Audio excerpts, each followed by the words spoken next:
നമസ്തേ, ഞാൻ ഹരിപ്പാട് KS പണിക്കർ. ഇന്ന് നിങ്ങളിലേക്ക് എത്തിക്കാൻ ശ്രമിക്കുന്നത് ഈശ്വരൻ വെറും വിഗ്രഹരൂപത്തിലല്ല, മൂർത്തിയിലല്ല എന്നും അതിനപ്പുറത്തേക്ക് ഈ ജഗത്തിലെല്ലാം കുടികൊള്ളുന്നു എന്നും അനുസ്മരിക്കുന്ന രീതിയിലുള്ള ഒരു ശ്ലോകവും, ഭഗവത്ഗീതയുടെ ശ്ലോകവും അതിൻ്റെ വ്യാഖ്യാനവും, അതിനെ തുടർന്ന് മഹാരാഷ്ട്രയിലെ വളരെ പ്രസിദ്ധനായ സന്ത് നാംദേവിൻ്റെ കഥയും കൂടി ചേർത്താണ് ഇന്നത്തെ ഈ വിഷയം ഞാൻ അവതരിപ്പിക്കുന്നത്. ഒരപേക്ഷയുണ്ട്. ഇത് കേൾക്കുന്ന വ്യക്തികൾ 10 പേരിലേക്ക് ഇത് അയച്ചു കൊടുക്കാൻ, ഇത് ഷെയർ ചെയ്യാൻ ഒരു തീരുമാനമെടുക്കുക. അവരും കൂടി കേൾക്കട്ടെ, അവരുടെ മനസ്സുകൂടി ശുദ്ധമാവട്ടെ. അതിനുള്ള ഉദ്യമം ഫലിച്ചു കഴിഞ്ഞാൽ ഈ ലോകത്ത് എവിടെയൊക്കെയാണോ ഇതിനെ ചൊല്ലി വിലപിക്കുന്ന അനേകം ആളുകളുണ്ട്, കിട്ടാതെ പോകുന്ന ഒത്തിരി പേരുണ്ട്, ഇതെന്താണെന്ന് അറിയാതെ പോകുന്ന ഒത്തിരി പേരുണ്ട്, വളരെയധികം ആളുകളുണ്ട്. അവരെ കൂടി നമ്മൾക്ക് ഉൾപ്പെടുത്താനാവും. അതുപോലെ തന്നെ അവരിലേക്ക് നമുക്ക് ഈശ്വരവിശ്വാസത്തിൻ്റെ കണികകൾ ഇടാൻ സാധിക്കും. ഓരോ വ്യക്തിയും ഇതിന് പ്രയത്നിക്കണമെന്നാണ് ഞാൻ വീണ്ടും അപേക്ഷിക്കുന്നത്. ഈശ്വരൻ വെറും വിഗ്രഹത്തിലോ മൂർത്തിയിലോ മാത്രമാണുള്ളതെന്ന് മനുഷ്യൻ ചിന്തിക്കുന്നതിനെക്കുറിച്ച് ഭഗവത്ഗീതയിലെ 7-ാം അധ്യായമായ ജ്ഞാനവിജ്ഞാന യോഗത്തിൽ 24-ാമത്തെ ശ്ലോകത്തിൽ ഭഗവാൻ പറഞ്ഞിരിക്കുന്നത് നമുക്ക് ശ്രദ്ധിക്കാം. അവ്യക്തം വ്യക്തിമാപന്നം മന്യന്തെ മാ അബുദ്ധയ പരം ഭാവമജാനന്ദോ മമാവ്യ അനുത്തമം. ഇതാണ് ശ്ലോകം. ഇതിൻ്റെ അർത്ഥം, ബുദ്ധിഹീനരായ ആളുകൾ, അബുദ്ധയായ ആളുകൾ, എൻ്റെ നാശമില്ലാത്തതും അതായത് അവ്യവമായിരിക്കുന്ന ഏറ്റവും ഉത്തമമായ പരംഭാവത്തെ അറിയാതെ സർവവ്യാപിയും അരൂപിയുമായ എന്നെ വെറുമൊരു സാധാരണ മനുഷ്യനെ പോലെയോ അല്ലെങ്കിൽ പ്രത്യേക രൂപത്തിൽ മാത്രം ഒതുങ്ങി നിൽക്കുന്നവനായോ കരുതുന്നു എന്ന് പറയും. അങ്ങനെയുള്ളതിനെ പൂജിക്കുകയാണ് നാം ചെയ്യുന്നതെന്ന് പറയുന്നു. ഭഗവാൻ കൃഷ്ണന്റെ ദേഹം 5000 വർഷങ്ങൾക്ക് മുമ്പ് എന്നോ ഇവിടെ എത്തിച്ചേർന്നായിട്ടാണ് നമുക്കറിയാൻ കഴിയുന്നത്. ആ ദേഹം പോയിട്ട് ഇത്രയും വർഷങ്ങൾ കഴിഞ്ഞു. ആ ദേഹത്തെയാണ് നമ്മൾ ഇന്നും പൂജിക്കുന്നതെന്നുള്ള വ്യക്തമായ ഒരു അറിവുണ്ടായാൽ അതിനപ്പുറത്തേക്ക് നമുക്ക് എത്തിച്ചേരേണ്ടതായ പല കാര്യങ്ങളും ഉണ്ടെന്ന്, അതിനപ്പുറത്തേക്ക് നമുക്ക് പോകണം എന്നുള്ള ഒരു ആഗ്രഹമെങ്കിലും ഉണ്ടാകുകയാണെങ്കിൽ സത്യത്തിൻ്റെ വാതിൽക്കൽ നമുക്ക് എത്തിച്ചേരാൻ പറ്റും. വാതിൽക്കലെങ്കിലും എത്തിച്ചേരാൻ പറ്റും. അത് ജ്ഞാനം കൊണ്ട് മാത്രമേ സാധിക്കൂ. സർവവ്യാപിത്വം എന്ന് പറയുന്നത് ദൈവം ഏതെങ്കിലും ഒരു വിഗ്രഹത്തിലോ മൂർത്തിയിലോ മാത്രം പരിമിതപ്പെട്ടിരിക്കുന്ന ആളല്ല എന്ന് വ്യക്തമായ അറിവുണ്ടാവണം. പ്രപഞ്ചം മുഴുവൻ നിറഞ്ഞു നിൽക്കുന്ന ഒന്നാണ് പരമചൈതന്യം എന്ന് മനസ്സിലാക്കണം. വിഗ്രഹങ്ങൾ ഈശ്വരനെ ധ്യാനിക്കാനുള്ള ഒരു മാധ്യമം, ഒരു ഉപാധി മാത്രമാണ്. എന്നാൽ വിഗ്രഹം മാത്രമാണ് ദൈവം എന്ന് കരുതുന്നത് പരമമായ സത്യത്തെ മനസ്സിലാക്കാത്തത് കൊണ്ടാണ്. ഭഗവാൻ ഇവിടെ ഓർമ്മിപ്പിക്കുന്ന കാര്യമാണ്. ഈശ്വരന്റെ യഥാർത്ഥ ഭാവം രൂപങ്ങൾക്കും അപ്പുറമുള്ളതാണ് എന്ന് മനസ്സിലാക്കാൻ കഴിയണം. സർവ ചരാചരങ്ങളിലും ഈ പ്രപഞ്ചത്തിലെ എല്ലാ പ്രപഞ്ച ഘടകങ്ങളിലും നിലനിൽക്കുന്ന അല്ലെങ്കിൽ അതിനെ ചലിപ്പിച്ചു കൊണ്ടുപോകുന്ന വസ്തുത ആരാണോ എന്താണോ അതാണ് ഈശ്വരൻ എന്നുള്ള തലം നാം മനസ്സിലാക്കാതെ പോകുന്നതുകൊണ്ടാണ് നമുക്ക് ഈ പ്രശ്നം ഉണ്ടാകുന്നത്. അതിൽ നിന്നും നാം പിന്തിരിയേണ്ട സമയം കഴിഞ്ഞിരിക്കുന്നു എന്ന് വിചാരിച്ച് ക്ഷേത്രത്തിൽ പോകരുതെന്നല്ല ഇതിൻ്റെ ഉദ്ദേശം. ക്ഷേത്രം തുടക്കമാണ്. എല്ലാത്തിൻ്റെയും അറിവിൻ്റെയും എല്ലാത്തിൻ്റെയും തുടക്കം ക്ഷേത്രം തന്നെയാണ്. അത് ക്ഷേത്രമായാലും കൊള്ളാം, പള്ളികളായാലും കൊള്ളാം, എന്തായാലും കൊള്ളാം, അവിടെ തുടങ്ങി വെക്കുക മാത്രമേ ഉള്ളൂ. ഞാൻ പല പ്രാവശ്യം പറഞ്ഞ കാര്യമാണ്. മതമല്ല സത്യം. മതത്തിനപ്പുറത്തേക്ക് മതം വെറും മാർഗം മാത്രമാണെന്ന്, മതത്തിനപ്പുറത്തേക്ക് കടന്ന് നാം യഥാർത്ഥ സത്യം മനസ്സിലാക്കാനുള്ള ഉപാധിയാണ് ഈ പറയുന്ന ഗ്രന്ഥങ്ങളെല്ലാം.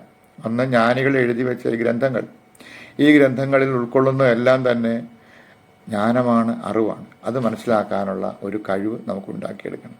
ഇപ്പം ഇനിയും അടുത്തത് ഇതിനെ ചുറ്റിപ്പറ്റിയുള്ള കഥയാണ് പറയാൻ പോകുന്നത്. ഭക്തശിരോമണിയായ സന്ത് നാംദേവ് അദ്ദേഹത്തിന് ജ്ഞാനോദയം ഉണ്ടാകാൻ വേണ്ടി ഒരു ആത്മീയ ഗുരുവിനെ കണ്ടെത്താൻ ഇടയായ ഒരു കഥയാണ്. വളരെ മനോഹരമായിട്ട് നമുക്ക് ചിന്തിക്കത്തക്കതായ ഒരു കഥയായിട്ടാണ് പറയാൻ പോകുന്നത്. ഭഗവാൻ വിഷ്ണുവിൻ്റെ വേറൊരു രൂപമാണ് വിഠോബ എന്ന് നമ്മൾ മനസ്സിലാക്കേണ്ടിയിരിക്കുന്നു. വിഠോബയെ പൂജിക്കുന്നത് മഹാരാഷ്ട്രയിലാണ്.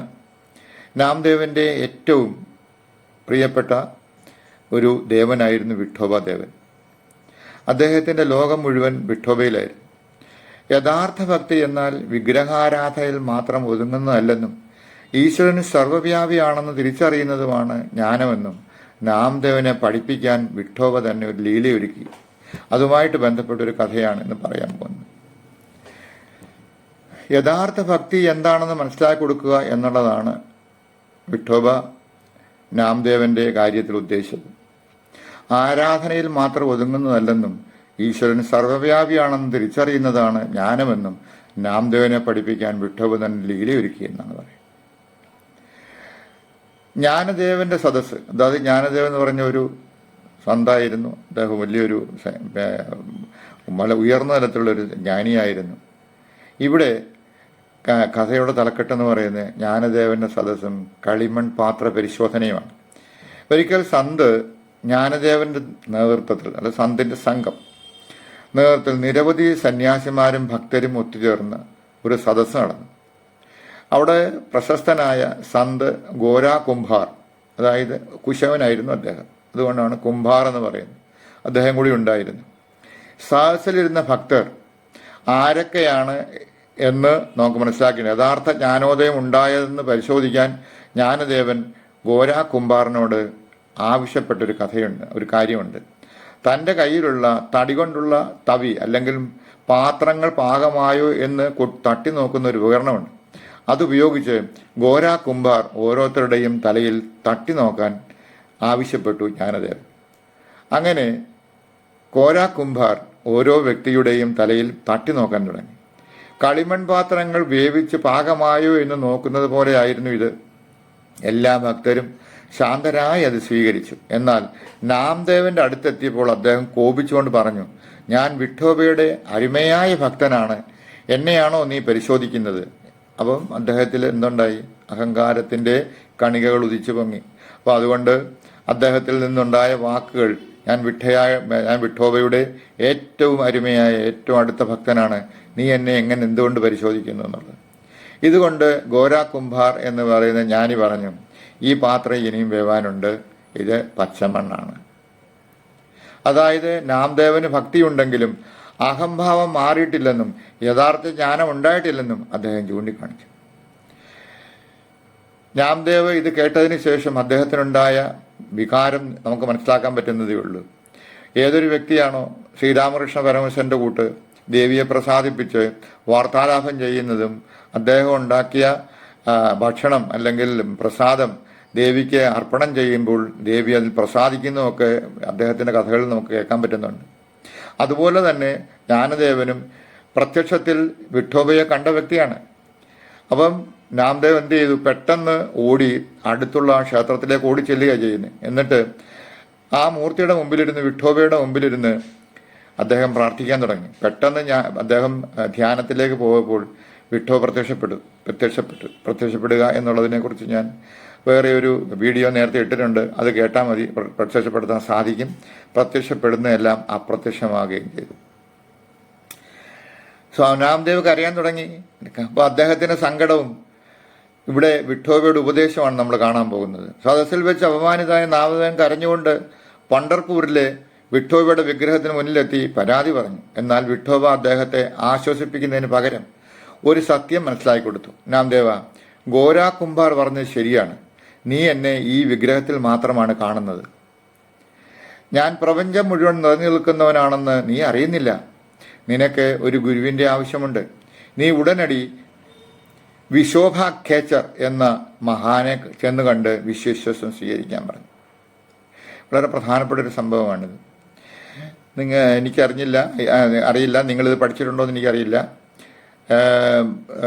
സ്കന്ദപുരാണം, മഹാസ്കന്ദപുരാണത്തിലെ 3 അധ്യായങ്ങളുണ്ട്, ശ്രീ ഗുരുഗീത എന്ന് പറയും.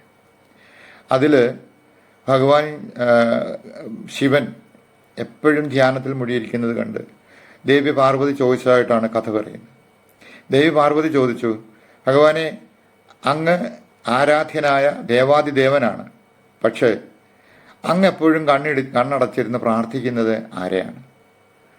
അങ്ങേ അടുക്കൽ എല്ലാ ദേവന്മാരും വന്ന് ഭക്തിപുരസ്സരം അങ്ങയെ നോക്കുന്നുണ്ട്, അങ്ങയെ തൊഴുന്നുണ്ട്, എല്ലാം ചെയ്യുന്നുണ്ട്. പക്ഷെ അങ്ങ് ആരെയാണ് ധ്യാനിക്കുന്നത്? അപ്പോൾ അദ്ദേഹം പറഞ്ഞത്, ഗുരുഗീതയിൽ ഞാൻ ഗുരുവിനെയാണ് ധ്യാനിക്കുന്നത് പറഞ്ഞു. ഗുരു മനുഷ്യനല്ലാതെ മറ്റാരുമല്ല. ഇത് പറഞ്ഞാൽ ആർക്കും ഒട്ടും മനസ്സിലാവത്തുമില്ല. ഈശ്വരനെ കാണാൻ വേണ്ടി നമ്മൾ നെട്ടോട്ടമാണ്. അവിടെ പോന്നു, ഇവിടെ പോന്നു, ഈ അമ്പലത്തിൽ പോന്നു, ആ അമ്പലത്തിൽ പോന്നു ഈശ്വരനെ കാണാൻ. പക്ഷേ ഈശ്വരൻ സദാ താനാണെന്നും തൻ്റെ ഉള്ളിലാണെന്നുമുള്ള അറിവ് ബോധ്യപ്പെടുത്തി തരാനുള്ള കഴിവും ആ ഒരു നിലയിലാണ് ഇങ്ങോട്ട് പറഞ്ഞു വിട്ടിരിക്കുന്നത്. അറിവും തന്നാണ് ഇങ്ങനെ വിട്ടത്. ആ കഴിവിനെയും അറിവിനെയും നാം എന്ത് ചെയ്യണം? ഉദ്ധരിച്ചു കൊണ്ടുപോകാൻ സാധിച്ചു കഴിഞ്ഞാൽ താൻ തന്നെയാണ് ഈശ്വരൻ എന്നുള്ള അറിവ് തനിക്ക് കിട്ടും. ഇത് പറയുമ്പോഴാണ് പലരും ഇളക്കിച്ചിരിക്കുന്ന പരിപാടി വരുന്നത്. അതിൽ നിന്നും എപ്പോഴാണോ നമുക്ക് ആ ഇളക്കിച്ചിരിയിൽ നിന്നും മോചനം ഉണ്ടാകുന്നത്, ധ്യാനാവസ്ഥയിൽ കൂടി എപ്പോഴാണോ നമുക്ക് മുന്നോട്ട് പോകാൻ സാധിക്കുന്നത്, ആ ഈശ്വര തത്വത്തിലേക്ക് എത്തിച്ചേരാൻ സാധിക്കുന്നത്, അപ്പോൾ ഞാൻ ഈശ്വരനാണെന്ന് വിളിച്ചു പോവിയ പണ്ടത്തെ സന്യാസിമാരുടെ തലത്തിലേക്ക്, യോഗികളുടെ തലത്തിലേക്ക് നമുക്ക് എത്തിച്ചേരാൻ സാധിക്കും. ഇതിനൊരു ഗുരുവിനെ ആവശ്യമുണ്ട്. ഈ ഉടനടി അതായത് വിശ്വഭാഖ്യേച്ചർ എന്ന് പറയുന്ന മഹാനെ ചെന്ന് കണ്ട് ശിഷ്യത്വം സ്വീകരിക്കുക. ഗുരുവിനെ എങ്ങനെ കണ്ടെത്തി? വിചിത്രമായ കാഴ്ചയായിരുന്നത്. വിഠോബയുടെ നിർദ്ദേശപ്രകാരം നാമദേവൻ മല്ലികാർജുന ക്ഷേത്രത്തിൽ വിശ്വഭാഖ്യേച്ചറിനെ തേടിയെത്തി. എന്നാൽ അവിടെ കണ്ട കാഴ്ച അദ്ദേഹത്തെ ഞെട്ടിച്ചു. പ്രായമായ വിശ്വഭാഖ്യേച്ചർ ക്ഷേത്രത്തിലെ ശിവലിംഗത്തിന് മുകളിൽ കാല് കയറ്റി വെച്ച് ഉറങ്ങുകയായിരുന്നു. അവിടെ നടന്നത് ഗുരുവിൻ്റെ, അതായത് ആ വൃദ്ധൻ്റെ അടുത്ത് ചെന്ന് നാംദേവ് ചോദിക്കുന്നുണ്ട്, ഈശ്വരൻ്റെ മുകളിലാണോ കാൽ വെച്ച് കിടന്നുറങ്ങുന്നതെന്ന്. അദ്ദേഹം അപ്പോൾ തന്നെ ചോദിക്കുന്നുണ്ട്, നിന്നെ ഇങ്ങോട്ട് വിട്ടത് വിട്ടോവയല്ലേ എന്ന് ചോദിക്കുന്നുണ്ട്. അപ്പോഴെങ്കിലും ജ്ഞാനോദയം ഉണ്ടാവേണ്ടതാണ്. പക്ഷേ വൃദ്ധനോട് നാംദേവ് പറഞ്ഞു, ഈ കാല് ഈശ്വരൻ്റെ തലയിൽ വെച്ച്, അതായത് ശിവലിംഗത്തിന് മുകളിൽ വെച്ച് കിടന്നുറങ്ങുന്നത് ശരിയല്ല. വൃദ്ധൻ പറഞ്ഞു, നീ ഒരു കാര്യം ചെയ്യേ, എൻ്റെ കാലെടുത്ത് ശിവലിംഗത്തിൽ നിന്നും മാറ്റി മറ്റൊരിടത്ത് വെക്കാൻ പറഞ്ഞു. അത്ഭുതം എന്ന് പറയട്ടെ, അദ്ദേഹം എവിടെയൊക്കെയാണോ കാലുകൾ വെച്ചത് അവിടെയെല്ലാം പെട്ടെന്ന് പുതിയ ശിവലിംഗങ്ങൾ പ്രത്യക്ഷപ്പെട്ടു. എങ്ങോട്ട് മാറ്റി വെച്ചാലും അവിടെയെല്ലാം ഈശ്വര സാന്നിധ്യം ഉണർന്നു. ഈ അത്ഭുത ദർശനത്തിലൂടെ നാംദേവിൻ്റെ കണ്ണുകൾ തുറക്കപ്പെട്ടു. ഈശ്വരൻ ഒരു വിഗ്രഹത്തിലോ ക്ഷേത്രത്തിലോ മാത്രമല്ല, പ്രപഞ്ചത്തിലെ എല്ലാ കണികയിലും സർവചരാചരങ്ങളിലും നിറഞ്ഞു നിൽക്കുന്ന ഒരു വസ്തുതയാണെന്ന ഒരു പരമാർത്ഥ സത്യം അദ്ദേഹത്തിന് മനസ്സിലായി. അതിനെയാണ് സർവ്വവ്യാപിത്വം എന്ന് പറയുന്നത്.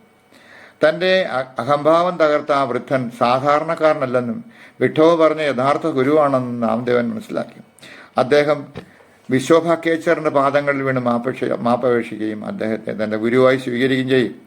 ഗുണപാഠം എന്ന് പറയുന്ന യഥാർത്ഥ ഭക്തി എന്നാൽ ഈശ്വരനെ രൂപത്തിൽ മാത്രം കാണുന്നതല്ല, മറിച്ച് പ്രപഞ്ചത്തിലുള്ള എല്ലാറ്റിലും ദൈവത്തെ ദർശിക്കാൻ കഴിയുന്നതാണ് ഈശ്വരതത്വം. തൻ്റെ ഉള്ളിലും താൻ സ്നേഹിക്കുന്ന, തൻ്റെ അടുത്ത് പഴകുന്ന എല്ലാ ജീവജാലങ്ങളിലെയും അല്ലാത്തതും, അതായത് ഈ പ്രപഞ്ചത്തിലുള്ള എല്ലാ ജീവജാലങ്ങളിലും ഈശ്വരതത്വമാണെന്ന് ആരറിയുന്നുണ്ടോ അവൻ മാത്രമേ വിരാട പുരുഷനെ അറിയുന്നു എന്ന് മനസ്സിലാക്കുക. അങ്ങനെ ഒരു ദിവസം വിഠോബ തന്നെ നാംദേവിൻ്റെ അടുത്തെത്തി. കണ്ണടച്ച് ധ്യാനത്തിലിരുന്ന നാംദേവനോട് വിഠോബ ചോദിച്ചു, നാംദേവ് ഉണരൂ ഉണരൂ ഉണരൂ, ഞാൻ നിൻ്റെ അടുക്കാൻ വന്നിരിക്കുന്നു, നീ എൻ്റെ അടുക്കലോട്ട് വരാത്തത് എന്താണ്? അപ്പം നാംദേവ് പറഞ്ഞത്, എനിക്കെല്ലാം മനസ്സിലായി, എന്നെ നേരത്തെയൊക്കെ കളിയാക്കിക്കൊണ്ടിരിക്കുകയായിരുന്നു, ഇപ്പോൾ സത്യം മനസ്സിലായി. യഥാർത്ഥത്തിൽ വിഗ്രഹത്തിലല്ല, മൂർത്തിയിലല്ല സത്യമെന്നും സത്യം ഈ പ്രപഞ്ചത്തിൽ നിറഞ്ഞു നിൽക്കുന്ന ഈശ്വര സത്തയാണെന്നും എനിക്ക് മനസ്സിലാക്കാൻ സാധിച്ചു. അതാണ് ഈ ശ്ലോകത്തിൻ്റെയും അതുപോലെ ഈ കഥയുടെയും പിന്നിലെ തത്വം. എല്ലാവർക്കും നമസ്കാരം.